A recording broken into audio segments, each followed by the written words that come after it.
Hello दोस्तों, welcome knowledge sky channel और मैं हूं आपका दोस्त अहमद तिवारी और ये हमारी इंडियन पॉलिटी 30 आवर्स में क्लास नंबर 9 है। यदि आपने इससे पहले की क्लासेस नहीं देखें तो आप प्लीज़ प्लेलिस्ट में जाकर बाकी की क्लासेस को ज़रूर देखें। चलिए दोस्तों, हम टाइम को बिना वेस्ट किए हुए आज की क्लास शुरू करते हैं। आज की क्लास में बेसिकली ये जो हमारी क्लास है नागरिकता का पार्ट 2 है। नागरिकता का पार्ट 1 हमने इससे पहले किया था, जिसमें हमने नागरिकता के लिए 5 संविधान के पहले क्या क्या अनुबंध थे और संविधान के बाद क्या अनुबंध हुए उनको देखा था। संविधान के पहले हमने संविधान के पहले हमने देखा था कि मतलब 1950 तक की स्थिति की जब हमने बात की थी तो 1950 तक की स्थिति संविधान में दी हुई है, जिसमें आर्टिकल नंबर अनुच्छेद नंबर 5 से 11 तक हमने पढ़ा था।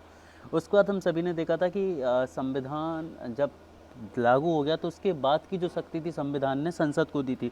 तो संसद ने क्या क्या नियम कानून नए बनाए और क्या क्या बदलाव हुए, क्या क्या संशोधन हुए, वो सभी हमने देखे थे। अब कुछ चीज़ें हमने बीच में छोड़ दी थी, है ना, तो वो सेकंड पार्ट हम आज लेकर आए हैं क्लास में। कुछ बच्चे बोल रहे थे कि सर कुछ चीज़ें छूट गई, तो बच्चों वो छूटी नहीं थी, वो आपके क्लास 2 में आने वाली थी, क्योंकि नागरिकता थोड़ा सा अच्छा टॉपिक है, बड़ा टॉपिक है, तो उसे हमने 2 पार्ट में पढ़ा। चलिए स्टार्ट करते हैं हमारी क्लास नंबर 9 को। यदि आप हमारे चैनल पर नए हैं तो प्लीज़ सब्सक्राइब ज़रूर करें, साथ ही बेल आइकन बटन को क्लिक करें, क्योंकि नॉलेज स्काई पर आप सभी के लिए जो कोर्सेज़ हैं वो कम्प्लीटली फ्री प्रोवाइड कराए जा रहे हैं, specially for UPSC EPFO. So please आप सभी लोग ज्वाइन करें नॉलेज स्काई को। तो चलिए आइए दोस्तों, हम स्टार्ट करते हैं। तो जो कल की क्लास थी, मतलब प्रीवियस क्लास थी, उस प्रीवियस क्लास में हमने पढ़ा था कि 1950 के बाद किन किन तरीक़ों से आप भारत की नागरिकता प्राप्त कर सकते हो, तो हमने देखा था। तो उसमें जो कुछ चीज़ें मैंने शॉर्ट में बता दी थी, जैसे प्राकृतिक रूप से, ठीक है, या फिर क्षेत्रों को मिलाने से, तो आज हम थोड़ा सा उनको डिटेलिंग करने वाले हैं यहाँ पर। तो अब हम देखते हैं कि प्राकृतिक रूप से आपको नागरिकता मिलने का क्या मतलब होता है। देखिए, केंद्र सरकार आवेदन प्राप्त होने पर किसी भी व्यक्ति को जो अप्रवासी भारतीय जो अवैध प्रवासी ना हो, इलीगल माइग्रेंट नहीं होना चाहिए, को प्राकृतिक रूप से भारत शासन नागरिकता प्रदान कर सकती है यदि वह निम्नलिखित योग्यताएं रखता है तो। ठीक है, मतलब कोई भी व्यक्ति जो यदि अवैध आप्रवासी नहीं है तो उसे प्राकृतिक रूप से भारत की नागरिकता दी जा सकती है। मतलब मान लीजिए कोई व्यक्ति विदेश का है और यहाँ पर काम कर रहा है या किसी तरह से फंस गया, तो उसे भारत की नागरिकता प्रदान की जा सकती है। ठीक है, इसे हम प्राकृतिक रूप से कहते हैं। ठीक है, अब इसके लिए 2 स्थितियाँ हैं। दोनों स्थितियाँ क्या हैं, ज़रा देखिए। पहली स्थिति आपकी ये रही कि वह व्यक्ति ऐसे देश से नहीं होना चाहिए जहाँ पर भारतीय व्यक्तियों को प्राकृतिक नागरिकता प्रदान करने का प्रावधान न हो। मतलब कुछ देश ऐसे हैं जो भारतीय नागरिकों को भी प्राकृतिक रूप से नागरिकता प्रदान करते हैं, और कुछ देश ऐसे हैं जो भारतीय नागरिकों को नागरिकता प्रदान नहीं करते। ठीक है, तो मैं आप सभी को बता दूं कि जिन देशों में भारतीय नागरिकों को प्राकृतिक रूप से नागरिकता प्रदान की जाती है, उन्हीं देश के लोगों को भारत भी प्राकृतिक रूप से नागरिकता प्रदान करता है। पहली चीज़। दूसरी चीज़ क्या है, यदि उस व्यक्ति के पास किसी और देश की नागरिकता है तो भारतीय नागरिकता प्राप्त करने से पूर्व उसे उस नागरिकता से त्यागपत्र देना होगा। ठीक है, और दूसरा पॉइंट क्यों है कि मान लीजिए वो व्यक्ति यहाँ आ गया है ना, और किसी नौकरी के चलते, किसी काम के चलते, किसी प्रोजेक्ट के चलते वह भारत में है ना। मान लीजिए कोई किसी कंपनी ने किसी यूएसए के आदमी को इंडिया भेज दिया। ठीक है, अब लेकिन वह यहाँ पर लंबे समय तक रहना चाहता है तो उसे भारतीय नागरिकता चाहिए। तो भारतीय नागरिकता यदि उसे चाहिए है तो पहली चीज़ तो उसे ऐसे देश से होना चाहिए जो भारतीयों को भी प्राकृतिक रूप से नागरिकता प्रदान करे। दूसरी चीज़, भारत में चलती एकल नागरिकता। तो यदि उसके पास अमेरिका की नागरिकता है और उसे भारत की नागरिकता लेनी है तो पहले उसे अमेरिका की नागरिकता को छोड़ना पड़ेगा, तभी वह भारत की नागरिकता प्राप्त कर पाएगा। तो पहली 2 शर्तें तो ये हो गई प्राकृतिक रूप से नागरिकता प्राप्त करने के लिए। आगे हम बात करते, कुछ और बातें करी गई यहाँ पर कि यदि वह भारत में रहा हो अथवा भारत सरकार की किसी सेवा में रहा हो तो नागरिकता आवेदन करने के लिए यह आवश्यक है कि वह पिछले 12 महीने भारत में रह चुका हो। मतलब यदि वह प्राकृतिक रूप से कोई भी व्यक्ति भारत की नागरिकता प्राप्त करना चाहता है तो यह ज़रूरी है कि वह पिछले 12 महीनों से भारत में रह चुका हो, तभी उसे भारत की नागरिकता प्राप्त हो सकती है। इसके अलावा एक और इम्पॉर्टेंट क्लॉज है कि 8वीं अनुसूची में जिन भाषा की बात करी गई है उनमें से किसी भाषा का उससे एक अच्छा ज्ञाता होना ज़रूरी है। ठीक है, 8वीं अनुसूची में जो भाषाएं दी गई हैं उन भाषाओं में से किसी एक भाषा का कम से कम अच्छा ज्ञाता होना उसे ज़रूरी है। ये बात करता है हमारा प्राकृतिक रूप से संविधान प्रदान करने की नियमावली। आगे बढ़ते हैं। अब दूसरी चीज़ हम बात करते हैं क्षेत्र संविष्टि द्वारा। क्षेत्र संविष्टि क्या होती है? मान लीजिए जब किसी देश किसी भी हिस्से को भारत में मिलाया जाता है तो उसे क्षेत्र संविष्टि कहते हैं। जैसे कि जब 1947 में भारत आज़ाद हुआ, उसके बाद भारत का एकीकरण किया गया सरदार पटेल जी द्वारा, तो उन्होंने क्या किया था? उन्होंने पौंडीचेरी को, जूनागढ़ को और कश्मीर को भारत में मिलाया था। तो ये उस समय जब ये इन्होंने पहले मना कर दिया था तो ये भारत के हिस्से नहीं थे, लेकिन इन्हें बाद में भारत में मिलाया गया ना, तो अब इनके नागरिकों को भारतीय नागरिकता प्रदान की गई थी, है ना। भारतीय नागरिकों को नागरिकता प्रदान की गई थी, तो वह किस विधि द्वारा हुई थी?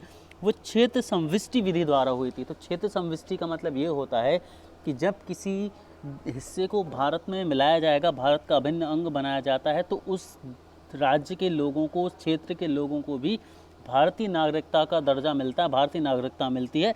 यही कहलाती है क्षेत्र संविष्टि। ऐसे जरा हम पढ़ लेते हैं कि जब भी कोई विदेशी क्षेत्र भारत का हिस्सा बनता है तो भारत सरकार उसके नागरिकों को भारतीय नागरिक बनाने की घोषणा करती है। यहाँ पर एक जनरल घोषणा की जाती है, क्योंकि अब जैसे वो हिस्सा है जो भारत का अभिन्न अंग बन गया है, तो ऑब्वियस सी बात है कि उसके जो नागरिक होंगे वो भारत के नागरिक ही कहलाएंगे। अब इस तरह उस राज्य के व्यक्ति भारतीय नागरिकता का दर्जा प्राप्त करते हैं, और इसके लिए उन्हें किसी भी तरह का विशेष कुछ खास नहीं करना होता है कि आवेदन देना है या कुछ। उनको भारतीय नागरिक बनाने की घोषणा भारत सरकार द्वारा की जाती है। यहाँ पर एक चीज़ हम पढ़ेंगे एग्जाम्पल से, जो कि है पौंडीचेरी नागरिकता अधिनियम। यहाँ पर हम पढ़ते हैं पौंडीचेरी नागरिकता अधिनियम, इसका उदाहरण है ये। एक तरह से क्षेत्र संविष्टि का उदाहरण यहाँ पर मैंने लिया है, जो कि है पौंडीचेरी नागरिकता आदेश 1962। ज़रा देखते हैं ये क्या था। तो जो पौंडीचेरी नागरिकता आदेश था 1962 का, उसके अकॉर्डिंग जब पौंडीचेरी भारत में मिलाया गया, तो भारत सरकार ने नागरिकता आदेश 1962 पारित किया। क्या पारित किया था? भारत ने नागरिकता आदेश 1962 पारित किया, और यह आदेश नागरिकता अधिनियम 1955 के तहत जारी किया गया था। और इसी आदेश के बाद जो पौंडीचेरी के नागरिक थे वो भारतीय नागरिक कहलाने लगे। तो ये एक एग्जाम्पल था जिसके थ्रू मैंने आपको क्षेत्र संविष्टि को समझाया। ठीक है, आगे बढ़ते हैं। अब हम जरा डिस्कस करते हैं यहाँ पर असम नागरिकता के मुद्दे को भी, कि असम नागरिकता का मुद्दा क्या है। देखिए, असम में मुद्दा ये है कि भाई वहाँ पर बांग्लादेश से बहुत सारे इलीगल माइग्रेंट आ जाते हैं, है ना। इलीगल माइग्रेंट्स मतलब अवैध आप्रवासी जो लोग हैं बांग्लादेश के, वो आकर कहाँ पर रह जाते हैं? आसाम में रह जाते हैं। तो ये जो चीज़ें बहुत समय से बहुत ज़्यादा बढ़ रही है, तो यही एक मुद्दा बन गया था। तो वहाँ पर क्या किया जाता है कि एक नागरिकता का रजिस्ट्रेशन कराया जाता है, ठीक है। और जो लोग हैं जो वहाँ पर काफ़ी समय से रह रहे हैं, उन्हें वहाँ पर असम में रहने की वजह से उन्हें भारत की नागरिकता प्रदान कर दी जाती है। और कुछ लोग जो एलिजिबल नहीं होते हैं, उन्हें या तो वापस जाने को कहा जाता है या कुछ समय दिया जाता है। ये सब हमने न्यूज़ में पढ़ा था। तो बेसिकली इसकी कुछ पृष्ठभूमि क्या है उसे हम समझते हैं। मुद्दा तो हमने समझ लिया छोटा सा, कि जो बांग्लादेश के आप्रवासी हैं जो भारत आ जाते हैं इलीगल तरह से, है ना, तो उस चीज़ को वेरीफाई करने के लिए ये जो असम नागरिकता मुद्दा है वो न्यूज़ में रहा पिछले साल, और ये इम्पोर्टेंट भी आप सभी के लिए, ठीक है। तो भारतीय मूल का प्रत्येक नागरिक जो 1 फरवरी 1966 को या उसके बाद, लेकिन 25 मार्च 1971 के पहले बांग्लादेश से असम आया और अपने प्रवास के दौरान साधारण असम का क्या है? निवासी, यहाँ कसम लिख गया दोस्तों, असम का निवासी है और उसे विदेशी रूप में पहचाना गया है, उसे स्वयं को संबंधित करना होगा। मतलब यदि कोई भी व्यक्ति जो इस पूरे इंटरवल के बीच में बांग्लादेश से असम आ गया, ठीक है, और वह तब से अब तक असम का नागरिक बन के रह रहा है, तो उसे स्वयं को संबंधित करना होगा। संबंधित करने का मतलब है जो एनआरसी में मुद्दा है ना, रजिस्ट्रेशन कराने का, तो यहाँ पर रजिस्ट्रेशन से है कि उसे रजिस्ट्रेशन कराना होगा अपना, तभी वह भारत का नागरिक बन सकता है। लेकिन अब इसमें भी क्लॉज है कि यदि वह व्यक्ति इस तरह से निबंधित है, इस तरह से निबंधित का मतलब ऊपर में जो बात करी गई है संबंधित होने की, पंजीकृत होने की, यदि वो निबंधित है मतलब पंजीकृत है, तो उसे भारत का नागरिक मान लिया जाएगा, ठीक है। लेकिन याद कर रखने वाली बात यह है कि भाई वो भारत का नागरिक तो होगा, लेकिन 10 साल के लिए भारत में रह चुका होना चाहिए वो, तभी उसके लिए यह संबंधित हो पाएगा, यह पंजीकरण हो पाएगा। और जिन 10 साल तक वो भारत में रहेगा, उन 10 वर्षों तक उसे वोट करने का अधिकार प्राप्त नहीं होगा। काफ़ी इंपॉर्टेंट फैक्ट यहाँ से निकल कर ये आता है आप सभी के लिए। मैं बोलूँगा कि आप सभी लोग इसको नोट कर लें कि यदि 10 वर्षों तक उसे भारत में रहना होगा, अपना रजिस्ट्रेशन कराने से पूर्व। दूसरी चीज़, जिन 10 वर्षों तक वह भारत में रहेगा उसमें उसको वोट देने का अधिकार प्राप्त नहीं होगा। यूपीएससी में इस क्वेश्चन को स्टेटमेंट बना के पूछा जा सकता है कि असम नागरिकता के मुद्दे के बारे में कौन सा कथन सही है ना। और आपसे बोल सकते हैं कि व्यक्ति को 10 वर्ष तक भारत में रहना ज़रूरी है, 10 वर्षों के दौरान वह वोट दे सकता है या नहीं दे सकता है, ठीक है, उसे 10 वर्षों के दौरान अपना पंजीकरण कराना होगा या नहीं कराना होगा। तो इस तरह के स्टेटमेंट दे दिए जाएंगे और आपसे कूट भाषा दे दी जाएगी, कथन 1 सही है, कथन 2 सही है, दोनों सही हैं, दोनों गलत हैं। तो भाई यदि आप लोग बेसिक अच्छे से पढ़ लेते हैं मेरे प्यारे दोस्तों, तो डेफिनेटली आप किसी भी तरह का घुमा फिरा क्वेश्चन आसानी से कर पाएंगे। बट ये बहुत ज़्यादा ज़रूरी है कि पहले आप बेसिक चीज़ें बहुत अच्छे तरीके से समझें। और इसीलिए मैं पूरी जो आपकी बुक है ना, जो आपकी लक्ष्मीकांत है, उसका पूरा निचोड़ लेकर आप सभी के लिए आया हूँ यहाँ पर दोस्तों। तो असम नागरिकता मुद्दा ये था। आगे हम बढ़ते एकल नागरिकता का सिद्धांत। तो हम सभी को पता है कि भारत में एकल नागरिकता का सिद्धांत है। भारत में क्या है, एकल नागरिकता का सिद्धांत है दोस्तों, हम सभी ने इस चीज़ को पढ़ा था, ठीक है। आगे हम बढ़ते हैं, जरा इसे आराम से डिस्कस करते हैं। तो एकल नागरिकता के सिद्धांत के अनुसार भारत में रहने वाला किसी भी राज्य का आदमी केवल एक ही नागरिकता का दर्जा रखेगा, वो है भारत का नागरिक होना। वो किसी विशेष राज्य का नागरिक नहीं कहलाएगा साथ में, जैसा कि कुछ अन्य देशों में होता है, ठीक है। क्योंकि भारत जो है वो यूनियन ऑफ स्टेट्स है, ग्रुप ऑफ स्टेट्स नहीं है, याद रखेंगे। भारत राज्यों का संघ है, समूह नहीं है, ठीक है। तो याद रखना है कि भारतीय संविधान में केवल एकल नागरिकता का ही प्रावधान है, और जिस एकल नागरिकता को क्या कहते हैं हम, भारतीय नागरिकता कहते हैं। और किसी भी नागरिक को अलग से राज्य की नागरिकता प्राप्त होने का प्रावधान है जो वो नहीं है दोस्तों। आगे एक और इम्पॉर्टेंट चीज़ है जो आपको समझनी होगी, और वो ये है कि भारत ने एकल नागरिकता का सिद्धांत कहाँ से लिया था, ब्रिटेन से लिया था। और स्विट्ज़रलैंड तथा अमेरिका में दोहरी नागरिकता का प्रावधान है। हम सभी जानते हैं कि जो अमेरिका है, अमेरिका राज्यों का समूह है, संघ नहीं है। तो वहाँ पर जितने भी राज्य जुड़े हैं वो एक अनुबंध के, एग्रीमेंट के आधार पर जुड़े हैं, एक शर्त के आधार पर जुड़े हैं। इसलिए अमेरिका में रहने वाले प्रत्येक नागरिक के पास 2 नागरिकताएं हैं। एक तो उस राज्य की नागरिकता है, जैसे मान लीजिए सियाटल है तो सियाटल की नागरिकता होगी, साथ में अमेरिका की नागरिकता होगी। तो हर व्यक्ति के पास 2 नागरिकताएँ होंगी वहाँ पर। बट भारत में ऐसा नहीं है।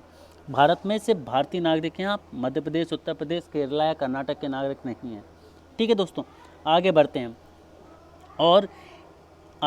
हैं और डिस्कस करते हैं एक इम्पॉर्टेंट कमेटी को, जो कि है एल.एम. सिंघवी कमेटी। यहाँ पर एल.एम. सिंघवी कमेटी को ज़रा हम डिस्कस करते हैं कि ये एल.एम. सिंघवी कमेटी आखिर है क्या। तो देखिए, एल.एम. सिंघवी कमेटी क्यों बनाएगी, समझिए ज़रा। हो क्या रहा था, जब ये जो नागरिकता के मुद्दे थे ये काफ़ी बढ़ रहे थे, इलीगल माइग्रेंट जो अवैध प्रवासी हैं उनकी संख्या दिन ब दिन बढ़ रही थी। तो इन सब चीज़ों से जो स्थितियाँ थी वो काफ़ी टेंस्ड हो रही थी भारत सरकार के लिए। तो भारत सरकार क्या चाहती थी कि कुछ ऐसा जो समाधान है वो निकाला जाए जिनसे इन मुद्दों से आसानी से लड़ा जा सके, इनको आसानी से सुधारा जा सके, सुलझाया जा सके। तो इस लक्ष्य को लेते हुए एल.एम. सिंघवी कमेटी जो है वो बनाई गई। अब एल.एम. सिंघवी, अब जब भी कोई कमेटी होती है तो कमेटी क्या करती है, कुछ रिसर्च करती है और उसके बेस पर अपने जो सजेशंस होती है, अपने सुझाव जो होती है वो सरकार को देती है। तो एल.एम. सिंघवी कमेटी ने अपने सुझाव दिए, तो हम उन्हीं सुझाव को और उन सुझाव के बाद क्या क्या सरकार ने एक्शन लिए वो इसके अंदर हम पढ़ने वाले हैं। ये काफ़ी इंपॉर्टेंट है आप सभी के लिए। तो एल.एम. सिंघवी कमेटी ने विदेशी भारतीय नागरिकता सितंबर 2000 में भारतीय सरकार ने भारतीय डायस्पोरा मतलब भारतीय ओरिजिन के लिए एल.एम. सिंघवी की एक अध्यक्षता में एक उच्च स्तरीय समिति का गठन किया। एक उच्च स्तरीय समिति जो भारतीय डायस्पोरा पर काम करेगी। भारतीय डायस्पोरा मतलब भारतीय मूल के निवासीकरण या भारतीय मूल पर एक तरह का रिसर्च करेगी। और इस समिति का उद्देश्य भारतीय डायस्पोरा की समस्याओं को सुलझाने में उचित संबंध बनाने के लिए उचित अवस्थाएं जोड़ने पर विचार किया। तो अब हम आगे बात करते हैं कि इनके सुझावों के बाद क्या क्या हुआ। तो जब इन्होंने अपनी सुझाव दिए तो उसके बाद सबसे पहले भारत सरकार ने भारतीय नागरिकता संशोधन बिल 2003 पारित किया। उन्होंने कुछ चीज़ें सजेस्ट की कि यदि आपको इन चीज़ों को आसान करना है तो आप ये स्टेप फॉलो कीजिए। तो उन स्टेप्स को समझते हुए भारत सरकार ने सबसे पहले क्या जारी किया, 2000 में ये समिति बनी, इसने अपने काम किए और सरकार को अपनी रिपोर्ट दी कि भाई ये प्रॉब्लम है, आप इसको ऐसे ऐसे सुलझा सकते हैं। तो उनकी जो सिफारिश थी, उन सिफारिशों के आधार पर भारतीय नागरिकता संशोधन बिल 2003 पारित हुआ और इसमें बोला गया है कि भाई भारत और बांग्लादेश को छोड़कर 16 देशों के भारतीय मूल के नागरिकों को नागरिकता प्रदान की जाएगी। ठीक है, क्योंकि उस समय भी इलीगल माइग्रेंट इमिग्रेंट बहुत ज़्यादा थे। ठीक है, तो भाई उनको नागरिकता देना, उनकी समस्याओं को सुलझाना सरकार का एक बहुत बड़ा इशू था। तो उन्होंने बोला कि इनको किस आधार पर सुलझाया जाए, तो ये समिति बनाई गई। तो इस समिति ने बोला, पहले 16 देशों की एक लिस्ट बनाई कि भाई इन 16 देशों के नागरिकों को हम, भारतीय मूल के नागरिक जो हैं इन 16 देशों के, उनको हम भारतीय नागरिकता प्रदान करेंगे। अब कुछ बच्चे बोल रहे हैं कि भारतीय मूल के नागरिक क्या होते हैं, तो भारतीय मूल के नागरिक हम आगे स्लाइड में समझने वाले हैं अच्छे तरीके से, तो जस्ट थोड़ा सा सब्र रखें। तो जो संशोधन बिल 2003 है उसने बोला भाई 16 देशों की एक सूची बनाए और वहाँ के जो भारतीय मूल के नागरिक थे उनको नागरिकता देने की बात कही।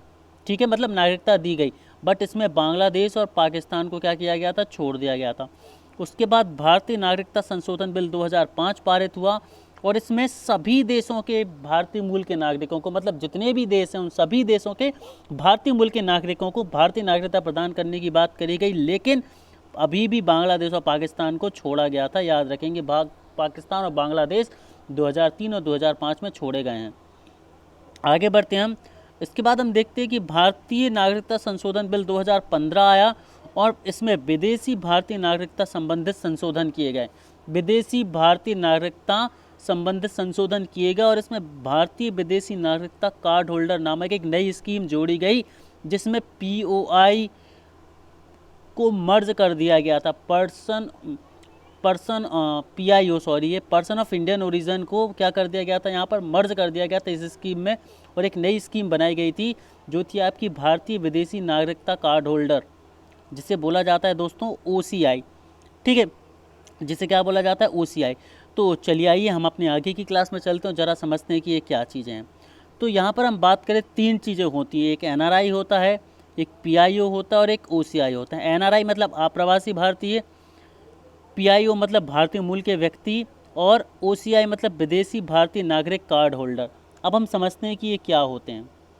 यदि हम NRI की बात करें तो NRI भारतीय नागरिक जो कि साधारण भारत के बाहर निवास करते तथा इनके पास भारतीय पासपोर्ट भी होता है।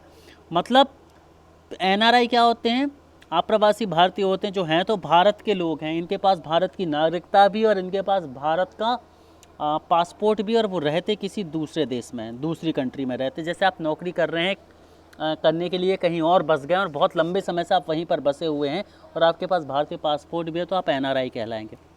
उसके बाद भारतीय मूल के व्यक्ति, PIO person of Indian origin. PIO कैसे, मान लीजिए आप अमेरिका में, आपका जन्म अमेरिका में हुआ, लेकिन आपके जो पिता हैं उनका जन्म कहाँ हुआ है, भारत में हुआ है, तो आप PIO कहलाएंगे, पर्सन ऑफ इंडियन ओरिजिन। मतलब आपका जन्म हुआ और आप तुरंत बाहर चले गए और अपनी पूरी ज़िंदगी आपने कहाँ बिताई, अब कहीं किसी दूसरे देश में बिताई, तो भी आप PIO कहलाएंगे। मतलब वह व्यक्ति जिसका खुद का जन्म है, जिसके किसी पूर्वज का जन्म भारत में हुआ हो, लेकिन वह वर्तमान में किसी दूसरे देश में रह रहा हो और दूसरे देश की नागरिकता धारण किए हो। याद रखेंगे, यहाँ पर क्या है, NRI और PIO में कंफ्यूज नहीं होना। NIA में जो NRI है उसमें भारतीय नागरिकता उसके पास होगी और भारतीय पासपोर्ट होगा, लेकिन PIO में उसके पास ना तो भारतीय नागरिकता होगी ना भारतीय पासपोर्ट होगा, बल्कि दूसरे देश की नागरिकता होगी, दूसरे देश का पासपोर्ट होगा, लेकिन फिर भी या तो उसका जन्म भारत में हुआ होगा या उसके किसी पूर्वज का संबंध या जन्म भारत में हुआ होगा। इसके बाद हम बात करते हैं हमारी तीसरी चीज़ जो कि नई है, इम्पॉर्टेंट है, विदेशी भारतीय नागरिक कार्ड होल्डर।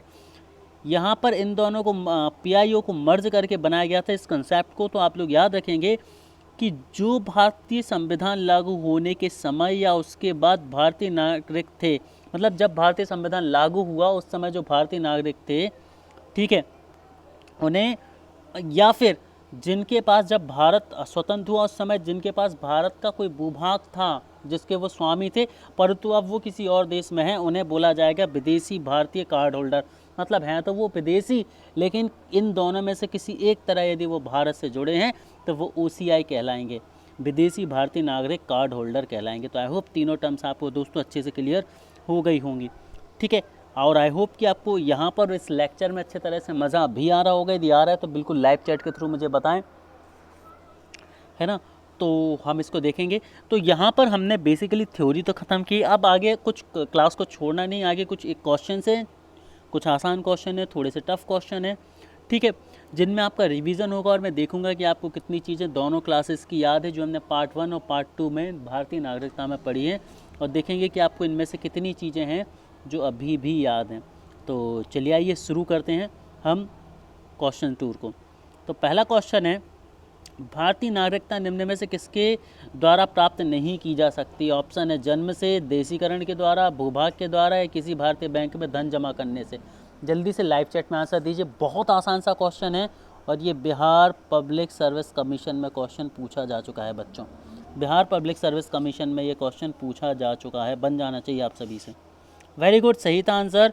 इसका सही आंसर है ऑप्शन नंबर डी, मतलब आप जन्म के द्वारा, यदि आपका जन्म भारत में हुआ है तो आप भारतीय नागरिकता प्राप्त करेंगे ही, जन्म सिद्ध अधिकार आपका। उसके अलावा देशीकरण से, देशीकरण मतलब भारत के किसी दूसरे देश के राज्य को भारत में मिलाया जाएगा तो उसके जो लोग होंगे उनको भारतीय नागरिकता का दर्जा मिलेगा, और यही भूभाग का सम्मेलन है। आगे बढ़ते हैं, निम्न में से कौन सा कथन जो है वो असत्य है? निम्न में से कौन सा कथन असत्य है? ठीक है दोस्तों, जल्दी से पढ़िए और मुझे बताइए कि इसका आंसर क्या होगा। ऑप्शन ए है, भारत में नागरिक जन्म से या प्राकृतिक रूप से राष्ट्रपति बनने की योग्यता रखता है। दूसरा है, अमेरिका में केवल जन्म से ही नागरिक राष्ट्रपति बन सकता है। सी है, भारत में नागरिकता अधिनियम 1955 लागू है। या डी है, भारतीय संविधान के भाग 3 में नागरिकता के बारे में बात कही गई है। ये आपके पास 4 ऑप्शन है, जल्दी से बताइए आंसर कौन सा सही है आपका, कौन सा कथन असत्य है, सॉरी, जल्दी से बताइए। ठीक है भाई, पहला ऑप्शन तो है बिल्कुल 100% सही है कि जन्म से यदि आप भारत के नागरिक हैं तो योग्यता रखेंगे। दूसरा, अमेरिका में केवल जन्म से ही नागरिक राष्ट्रपति बन सकता है, ये भी सही है। भारत में नागरिकता अधिनियम 1955 लागू है, बिल्कुल लागू है। तो जो ऑप्शन डी है वो आपका गलत है कि भाग 2 आपकी नागरिकता की बात नहीं करता है। तो जल्दी से लाइव चैट के थ्रू बताइए संविधान का कौन सा भाग जो है वो भारतीय नागरिकता के बारे में बात करता है। आगे बढ़ते हैं, अगला क्वेश्चन आपके स्क्रीन पर ये रहा कि निम्न में से कौन सा कथन भारतीय मूल के कार्ड धारक पर्सन ऑफ इंडियन ओरिजिन के बारे में सत्य है? पीआईओ के बारे में कौन सा कथन जो है वो सत्य है? पहला, पीआईओ कार्ड धारक भारत में शोधकर्ता, पर्वतारोहण जैसे कार्य बिना सरकारी आज्ञा के कर सकते हैं। दूसरा, पीआईओ कार्ड धारक 7 वर्षों से भारत में रह रहा है तो उससे आवेदन करने पर भारत की नागरिकता मिल सकती है।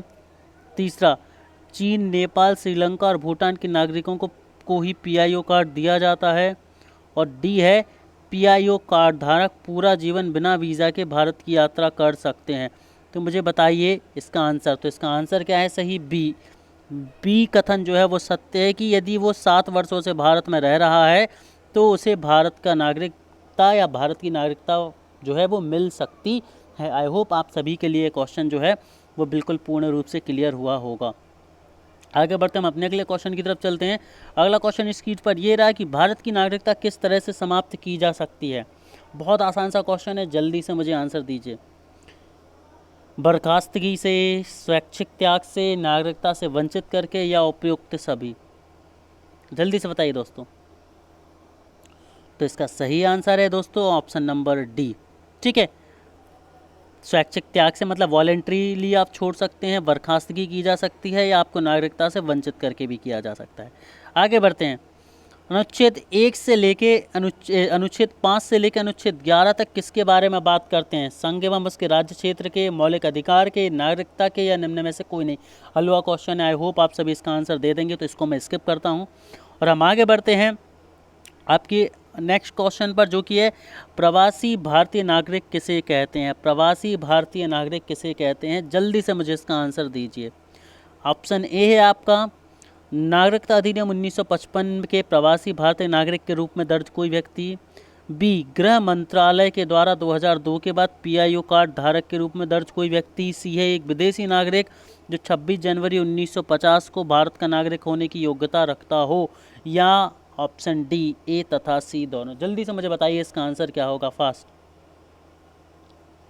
तो दोस्तों इसका जो सही आंसर होगा वो होगा आपका ऑप्शन नंबर ए तथा सी। तो दोस्तों यहाँ पर अब आपकी जो नागरिकता टॉपिक है ये पूरी तरह से ख़त्म हो गया है। स्टिल आपको लगता है कि सर कुछ और होना चाहिए था तो आप मुझे बताइए, फिर भी मैंने सभी जो इंपॉर्टेंट फैक्ट है लक्ष्मीकांत के उनको कवर अप किया हुआ है जो आपके एग्ज़ाम के पॉइंट ऑफ व्यू से अति आवश्यक थे। सो दोस्तों आई होप आपको ये लेक्चर पसंद आया है। प्लीज़ आप अपने जो फीडबैक है वो कमेंट सेक्शन में देते हैं। ऑल्दो आप सभी के काफ़ी अच्छे कमेंट्स आते हैं, काफ़ी प्यारे कमेंट्स आते हैं, स्टिल आपके फीडबैक मैं अपनी पॉलिटी के क्लास के लिए ज़रूर चाहूँगा। सो प्लीज़ आप सभी लोग अपने स्पेसिफिक जो फीडबैक्स हैं वो ज़रूर दें, they are valuable for us. Thank you very much.